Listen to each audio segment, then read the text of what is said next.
महीने बाद मेरी बड्डी घर आई और फिर से गलयोट बन गई और सास को धमकी दे रही है लट्ठी से मारने की। बड्डी का ऐसा रूप देखने को मिलता है। छोटे थे तो हम इस पे बहुत बैठा करते थे, लड़ाई होती। सच में ये है कि सास बहू बन रही है और बोल नहीं रही। इनका प्यार प्रेम बहुत भयंकर खतरनाक। तो काफी टाइम के बाद हल लगाते हुए देख रही है।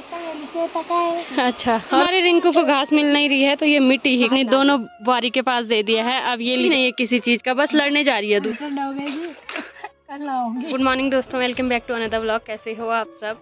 आई होप कि आप सब बढ़िया होंगे। तो आज के व्लॉग की शुरुआत हो रही है 10:30 बजे से और आज अगर मौसम की बात करें तो बादल आ रखे हैं पर हल्की फुल्की धूप भी लग गई है। और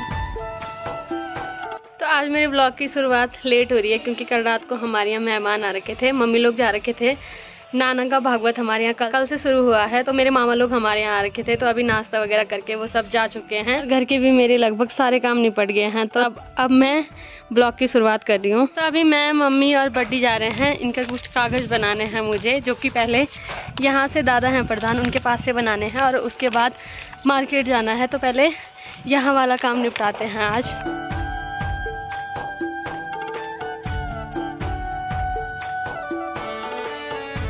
इतने दिन से मेरी बड्डी की सफाई ही खत्म नहीं हुई है, तो मेरी बड्डी ने आज बर्तन वगैरह डाल रखे हैं बाहर पे। कुछ दिन पहले मेरी चाची ने यहाँ पे कद्दू रखे थे पकाने के लिए, जिनमें कि ऊपर गोबर लगा दिया था। तो गोबर लगाने की वजह से ये जल्दी पक गए हैं।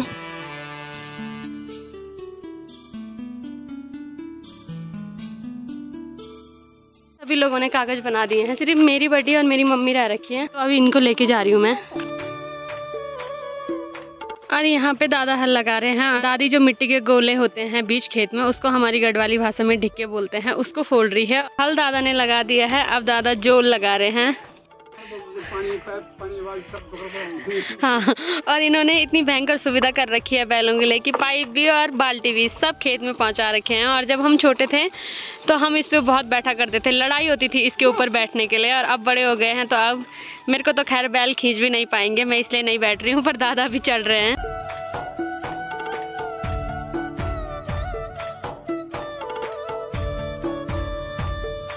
और वहाँ से ये आगे हैं। अब कल या परसों हम मार्केट जाएंगे। और अब छुट्टी कैसे गया पेपर नहीं था।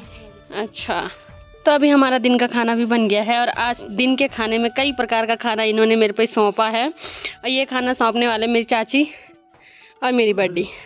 और आज मेरा भाई मोहित भी आया है। Hello guys. हेलो।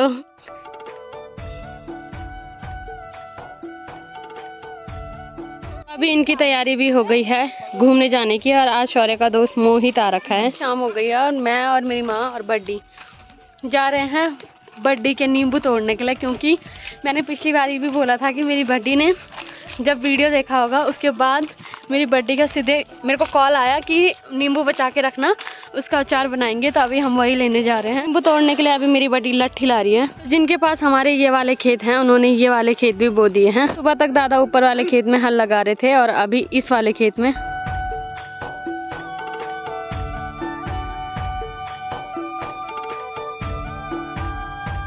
अभी लट्ठी लेके मेरी बड्डी आ गई है और मेरी बड्डी भी आज दादा को काफी टाइम के बाद हल लगाते हुए देख रही है। और अभी तक दादा ने एक खेत नहीं लगाया, तब तक दादी दूसरा खेत तैयार कर रही है हल लगाने के लिए। और मेरी बड्डी दादी को भी गाली दे रही है कि ससुर जी से हल क्यों लगवा रही है।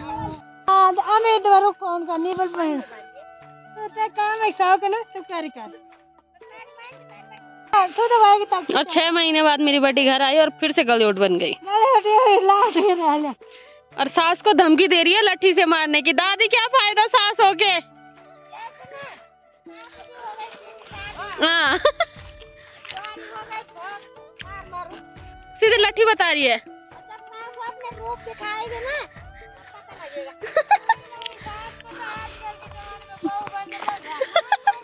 तेरा आजकल सच में ये है कि सास बहू बन रही है और बहू सास।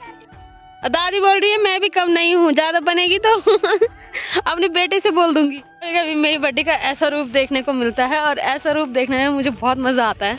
तो हम आज जा रहे हैं मेरी बड्डी के बगीचे में। और पहुंचते ही ये सबसे पहले नींबू उठाने लग गए हैं और नींबू के लिए सीधे कट्टा लाया है इन्होंने आज। और पिछली बार ये पेड़ फुल भरा हुआ था और इस बार लगभग आधे से ज्यादा नींबू पता नहीं किस किसने तोड़ दिए। हमें पता ही नहीं है। पहले हम घूमने जा रहे हैं, उसके बाद हम आके नींबू तोड़ेंगे।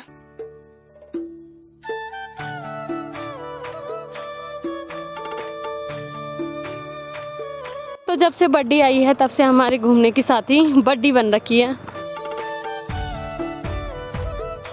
हमारे गांव के जो पशु हैं वो घर जाने की तैयारी कर रहे हैं, तो रोड पे ये आगे हैं। हैं? अच्छा, और वो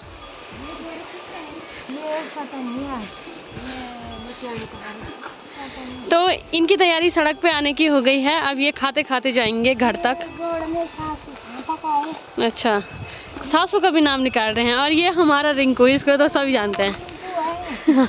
और रिंकू किसी को नहीं झांक रहा है। अभी भेड़ बकरियों का घर आने का टाइम भी हो गया है और सबसे आगे उनके 2 कुत्ते लगे हैं। और ये कुत्ते बहुत खतरनाक होते हैं। अगर किसी ने बकरी पे हाथ लगा दिया तो फिर ये कुत्ते उनको नहीं छोड़ते हैं। मेरी बड़ी बोल रही है कि ये उन्हें काट डालेंगे सीधे। तो इनको सुबह चराने लाना पड़ता है और शाम को इस टाइम पे ये घर जाते हैं।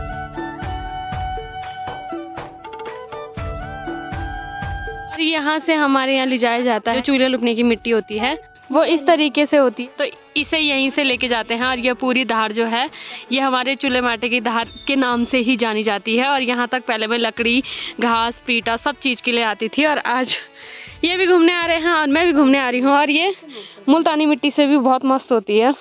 और पहले हम इन छिंत्यालों के लिए भी आते थे यहाँ। और मेरी माँ खुद भी एक्सरसाइज कर रही है और मेरी बड्डी को भी सिखा रही है। और मेरी बड्डी केवल हाथों में दर्द हो रहा है क्योंकि मेरी बड्डी और मैं मोटे आ रहे हैं, इसलिए। है ना बड्डी? और हमारे रिंकू को घास मिल नहीं रही है तो ये मिट्टी ही खा रहा है। तो धीरे धीरे इनका भी टाइम हो रहा है घर जाने का।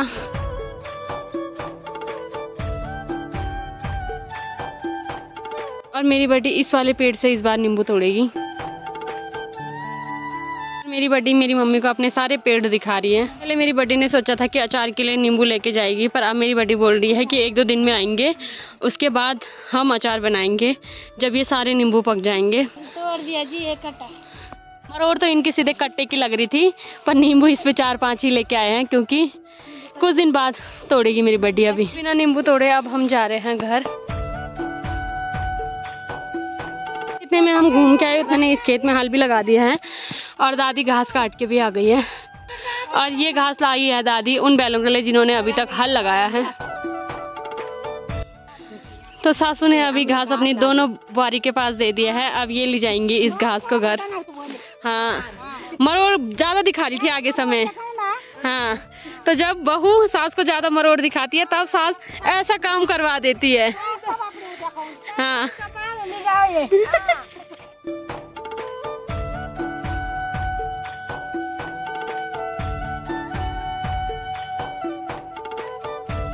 और घूम फिर के अभी घुमक्कड़ भी आ गए हैं। और शौर्य आज मेरे बिना गया पहली बार। तू यहाँ से आ जा रहा, मेरे बिना कैसे चले गया तू? हाँ हाँ, तो ऐसे जवाब होते हैं इसके। बहुत मतलबी है ये। जैसे कोई आता है घर तो वैसे ये मुझे भूल जाता है। तो बहुत सारे लोगों को लगता है कि शौर्य अच्छा है। शौर्य जितना अच्छा है उससे कहीं ज्यादा मतलबी है ना? क्या मतलब? मेरे को क्यों नहीं बोला? हम तो जा रहे थे कहीं काम से। अच्छा, तो ये काम से गया था। कौन से काम से? हमको ना फॉर्म भरना था। तो ये आजकल एनसीसी का फॉर्म भरने पे लग रखा है, तो भर दिया। एनसीसी लायक शक्ल भी नहीं है इसकी। और इनकी बहस और लड़ाई ही खत्म नहीं होती है। 6 महीने बाद मेरी बड्डी आई है और लड़ने ही लग रखी है। तो वहाँ पे ये दोनों देवरानी जेठानी साथ में लड़ते हैं। ये साथ में ये घूमने जाते हैं, साथ में खाते हैं, साथ में लड़ते हैं। तो अभी एक की बहस हो रही थी तो दोनों जा रखे हैं वहाँ पे। प्यार प्रेम बहुत भयंकर है इनका। इनका प्यार प्रेम देखकर मेरी भी आंखों में आंसू आ जाते हैं कभी कभी। और आ गई है दोनों। ये बहस करने के बाद दोनों आ गई हैं। तो जब से मेरी बड्डी घर आई है तब से ना मेरी बड्डी ने मुंह धोया है ना बाल बनाए हैं। होश ही नहीं है किसी चीज का, बस लड़ने जा रही है दूसरों से। हाँ, बस एक ही काम है। हाँ,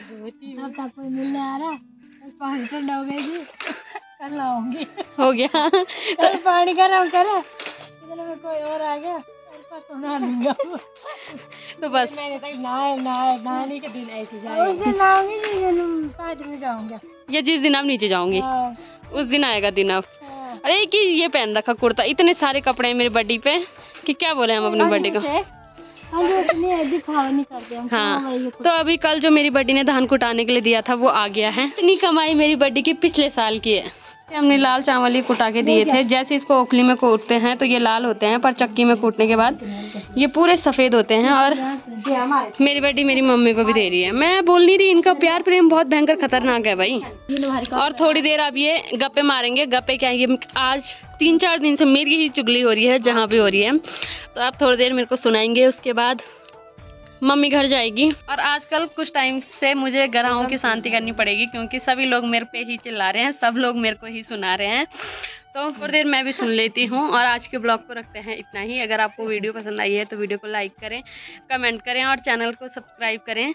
मैं ललिता भगड़ा मिलती हूँ आपको अपने नेक्स्ट ब्लॉग में। तब तक के लिए जय माता।